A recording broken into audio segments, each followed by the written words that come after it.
What a lovely, lovely day for making a full English lesson. Oh, I feel so full of beans today. I can't wait to get started. Come on, quickly, quickly, quickly.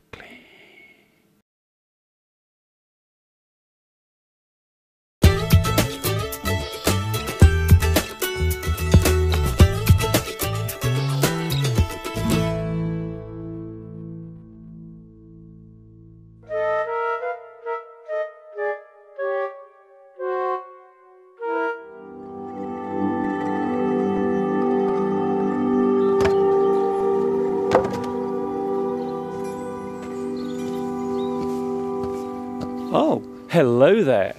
As you can see, I'm very busy at the moment. I'm putting some things I don't need into this skip. A skip is a large container used for putting big and heavy pieces of rubbish into. You use a skip to make the disposal of bulky refuse easier. Large skips are normally made of metal and they come in many sizes.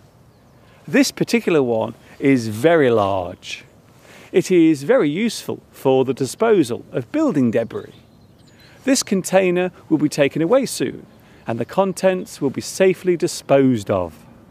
This container is called a skip in British English, while in American English it is referred to as a dumpster.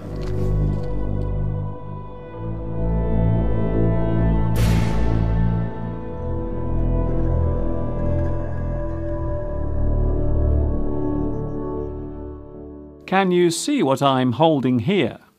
It's one of my old hats. I rarely wear this hat anymore. There is a sentence in English that uses the phrase old hat as an idiom. If you describe something as being old hat, then you are saying that it is out of date or no longer used or done anymore. If something is repeated too often, then it can become old hat. Movies featuring vampires in them are seen as being old hat now. If a theme, story or premise is shown too often, then we might become bored with it.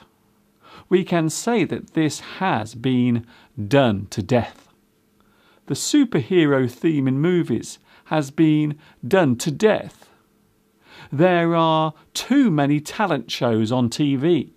They have been done to death.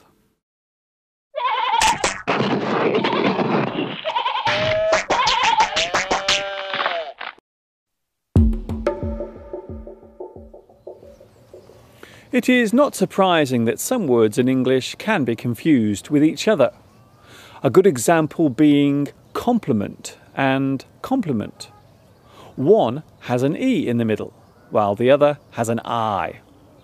Complement with an E means two or more things that match or go together well. The things in question are good together. They go together well. They complement each other. Your curtains really complement the carpet. A number of things needed to form a group is a complement. Then there is complement with an I. With this spelling, we are offering praise or making a flattering remark. You are offering your compliments. You want to show your appreciation of something, so you offer a compliment. The meal was delicious. I would like to offer my compliments to the chef. To send a formal greeting to someone via another person is a compliment. Something offered as a free gift or as a way of showing thanks for loyalty is complimentary.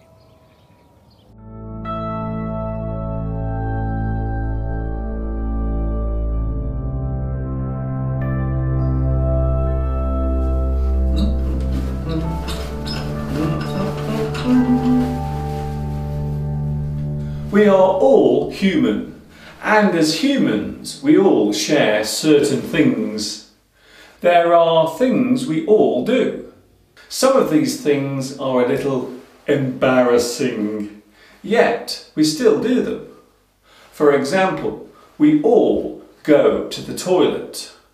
We all have to go pee-pee and poo-poo. These actions are seen as being taboo, in that they are rarely discussed openly. Yet we all do it. It is a perfectly natural thing to do. To wee or pee means that we are expelling the waste from our body in liquid form, like water. The proper medical term for wee-wee is urine. To expel solid waste is to poo or poop. The medical term is defecate. Sometimes it is hard to poo. However hard you try, it just won't come out. This is called constipation. You are constipated. Eating plenty of food containing fibre and drinking plenty of water can prevent you from becoming constipated.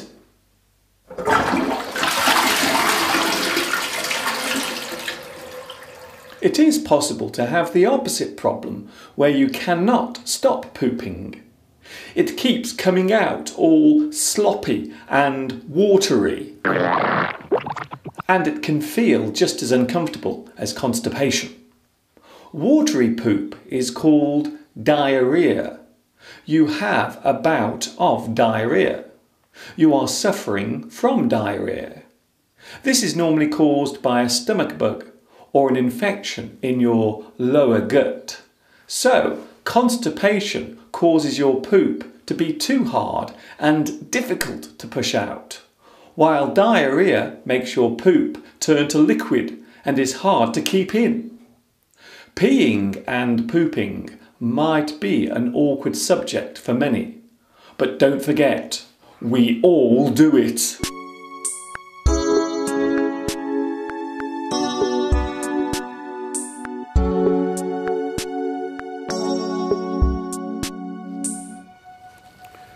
In English, we often express the occurrence of irony. We say that something is ironic. An ironic thing is something that expresses or shows the opposite meaning or mirrors an event by expressing the opposite outcome. A simple case of irony would be something designed to save lives being found to be causing death. Another example could be a person finding their true love while they are getting divorced. Irony can be subtle. We often point out an ironic situation as a way of expressing frustration or sadness. A sad irony could be a close relative dying on another relative's birthday. Finding something at the same time as losing something can be expressed as ironic. To do something opposite on purpose so as to make a point or raise an issue can be described as being ironic.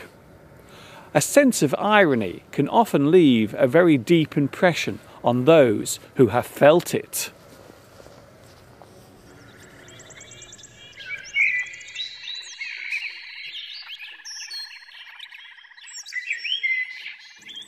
Can you see what I'm holding here? It is a piece of marshmallow. This sweet food is very strange to touch. It is soft and spongy. It is quite squishy and can be squeezed and squashed easily.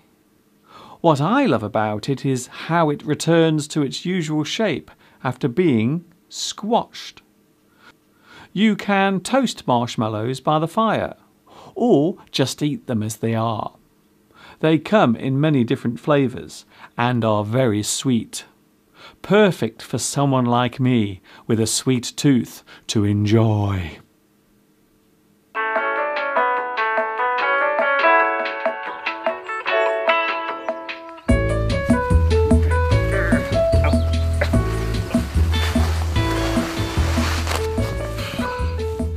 Are you a quirky person? Do you know someone who is quirky? The word quirky describes a person who has an odd character or whose behaviour contains many oddities. The word quirk describes the presence of an idiosyncrasy. A quirky person has many quirks. It would be fair to say that we all have at least one odd habit, although for most of the time it goes unnoticed. A quirky person might be seen as being a little eccentric or weird, but in a nice way. I'm often described as being a little quirky.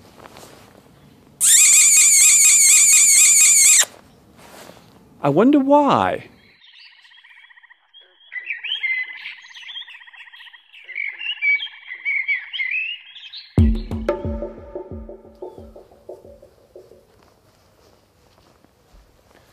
If something bad happens that you are responsible for, do you try to make an excuse or do you give a reason? We often see making excuses as a way of avoiding responsibility for our actions. You make an excuse so as to vindicate yourself, to prove that it was not your fault. An excuse can be a form of defence. That is to say that you had no control of the situation in hand. We often react badly to excuses. It is as if the person giving the excuse is trying to avoid responsibility for their actions.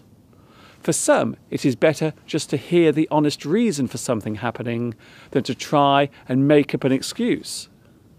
What's really strange about this behaviour is that both reason and excuse are synonyms of each other.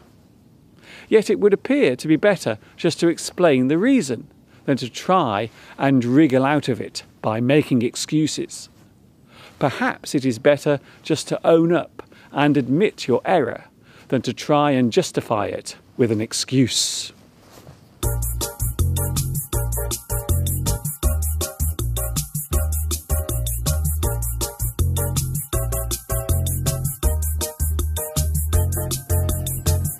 I don't know about you, but I think today's lesson went by very, very quickly. Sadly, that is all I have time for today, but don't worry, I will see you all again very soon for Full English number 8. Yes, it's true.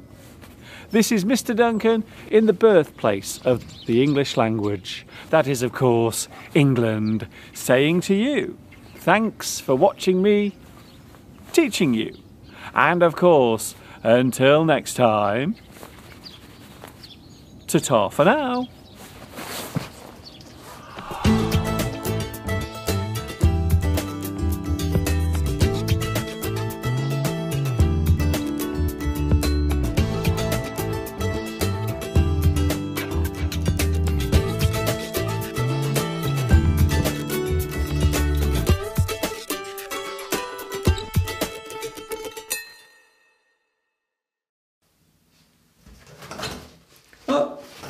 Oh no, I'm out of toilet paper.